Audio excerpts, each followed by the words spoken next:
राधे राधे दोस्तों। एक ठाकुर साहब ने 3 मंजिल की हवेली बनवाई।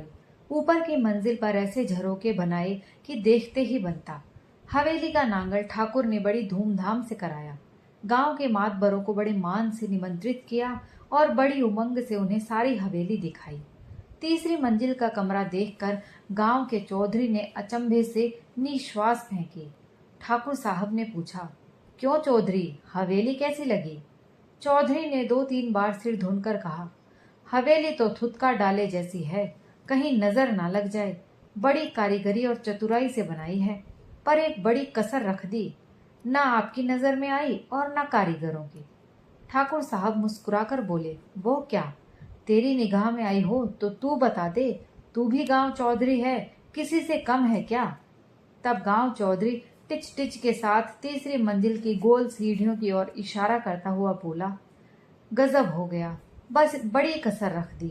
यदि इस कमरे में सोते सोते आपके प्राण निकल गए तो आपकी अर्थी इस संकड़ी और गोल सीढ़ी में कैसे बाहर निकलेगी? मुझे इसी बात का सोच है।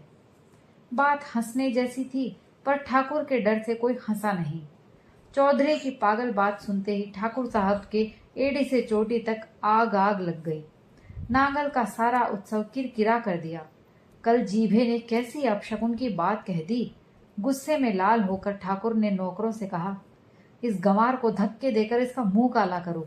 जाओ, इस बेवकूफ को तहखाने में डाल दो। 3 दिन भूखा प्यासा रखो, अपने आप अक्ल ठिकाने आ जाएगी। बहुत बरसों से चौधरीपन करते इसका मगज फिर गया है। ठाकुर का आदेश मिलते ही नौकरों ने चौधरी को तहखाने में पटक दिया। बहुत देर होने पर भी चौधरी घर नहीं पहुंचा तो उसका बड़ा लड़का बुलाने आया। पूछने से पता चला कि चौधरी तो तहखाने में बंद है। उसने ठाकुर के पास जाकर फरियाद की। ठाकुर ने सारी बात बताकर गुस्से से कहा, उसके लक्षण ऐसे ही हैं। बहुत बरसों से चौधराई करते उसकी बुद्धि को जंग लग गया है। चौधरी का बड़ा बेटा बात सुनकर बोला, पर पिताजी तो एकदम भोले हैं। उनको इस बात की क्या फिक्र कि आपकी लाश कैसे बाहर निकलेगी? कोर्ट की प्रजा लाश को काट छांट कर बाहर निकाले, उनको इसकी क्या पंचायत पड़ी थी? अक्ल का दाना भी होता तो इस बात का क्यों सोच करते? ठाकुर साहब को तो यह बात उससे भी अधिक कड़वी लगी। उन्होंने नौकरों को हुक्म दिया कि बाप के साथ इसको भी तहखाने में पटक दिया जाए। ठाकुर को कहते देर लगी और नौकरों ने धक्के देकर उसे भी तहखाने में डाल दिया।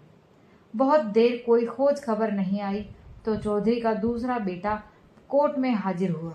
सारी बात सुनकर उसने ठाकुर साहब को हाथ जोड़कर प्रार्थना की, देखो देखो, उनकी अक्ल पर पत्थर पड़े।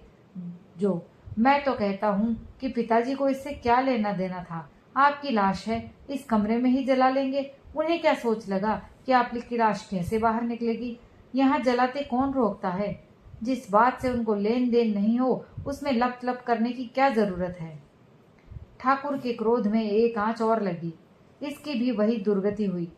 क्रोध के कारण ठाकुर का खून उफनने लगा। आधा दिन चढ़ने तक चौधरी का पता नहीं चला तो उसका तीसरा बेटा खोजने आया। ध्यान से सारी बात सुनकर वह ठाकुर से कहने लगा, राम राम, देखो उनकी अक्ल पर पत्थर पड़े हैं। उनके समझ में इतनी बात भी नहीं आई कि लाश गोल सीढ़ियों से क्या धूल खाने के लिए बाहर निकालेंगे? झरोकी की खिड़की से रस्सी बांधकर नीचे उतारना कितना सरल काम है। पर मैं तो ये पूछता हूँ कि इतनी लंबी चौड़ी प्रजा के रहते उनको आपकी लाश की क्या चिंता लगी? जगमगाते अंगारों पर जैसे बारूद का ढेर गिर पड़ा हो। चौधरी का तीसरा बेटा भी देखते देखते तहखाने में दाखिल हो गया। अब चौधरी का चौथा बेटा ठाकुर के सामने हाजिर हुआ। कहा, मेरे पिताजी ने क्या कसूर किया जो आपने उनको तहखाने में डाल दिया? ठाकुर साहब ने उसे सारी बात बताई तो वो अपना कपाल ठोंक कर बोला, मुझे तो ये समझ में नहीं आई कि वे फालतू बातों में लपचप क्यों करते हैं। आपकी लाश कमरे में पड़ी पड़ी सड़ती रहे, पर उनको क्या लेना देना था? इस गोल सीढ़ी से लाश कैसे बाहर निकालेंगे? जलती आग में जैसे घी गिरा। ठाकुर ने समझा कि ये तो कुएं में ही भांग पड़ गई लगता है।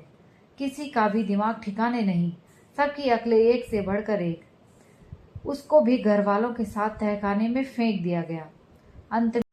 अंत में चौधरन के कानों में बात पहुंची।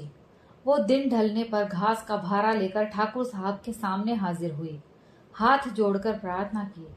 आपके तहखाने में मेरे 5 बैल बंद हैं, उनके खाने के लिए चारा लाई हूँ। आपकी आज्ञा हो तो 2-3 पूले चरा दूं। ठाकुर साहब ने आश्चर्य से पूछा, तेरे बैल तो नहीं, पर तेरे घर के 5 आदमी तो तहखाने में जरूर बंद हैं, उनको 3 दिन तक नहीं छोड़ूंगा। चौधरन ने कहा, ऐसी बेवकूफ़ी की बात करने वाले मनुष्यों को मनुष्य की गिनती में थोड़े ही आते हैं। वे तो बैलों के समान ही हैं। बैलों पर क्रोध करना आपको शोभा नहीं देता। ठाकुर साहब चौधरन की बात सुनकर बहुत खुश हुए। चौधरन की चतुराई ने काम निकाला। ठाकुर साहब ने तुरंत उसके घर के लोगों को तहखाने से बाहर निकालने का हुक्म दे दिया।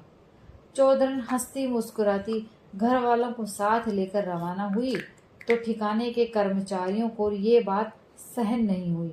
बिना रिश्वत दिए कोई यूं हंसता मुस्कुराता चला जाए तो उन्हें कौन पूछेगा। पीछे जाकर कामदार के साथ 2-3 कर्मचारियों ने चौधरी के बेटों से फुसफुसाकर मण भर दही की मांग की। चौधरन को भनक पड़ने पर उसने जानना चाहा तो बेटों ने साफ साफ बतला दिया कि वे लोग मण भर दही मांग रहे हैं। चौधरन ने तुरंत हाँ भरते हुए कहा, हाँ हाँ दे देंगे। मण भर दही कौन बड़ी बात है, मैं समझूंगी कि रात को कुत्ते ही चट कर गए। चौधरन की मंजूरी के बावजूद भी न मालूम क्यों सभी कर्मचारियों के मुंह एक साथ फीके पड़ गए। दोस्तों, ये कहानी यहीं समाप्त होती है। अगर आपको कहानी पसंद आई हो तो प्लीज़ लाइक और शेयर कीजिए, और अगर आप मेरे चैनल पर नए हैं तो प्लीज़ चैनल को सब्सक्राइब कर लीजिए। मैं रोज़ आपके लिए ऐसी ही अच्छी अच्छी कहानियाँ लेकर आती हूँ। कहानी सुनने के लिए आप सभी का बहुत बहुत धन्यवाद।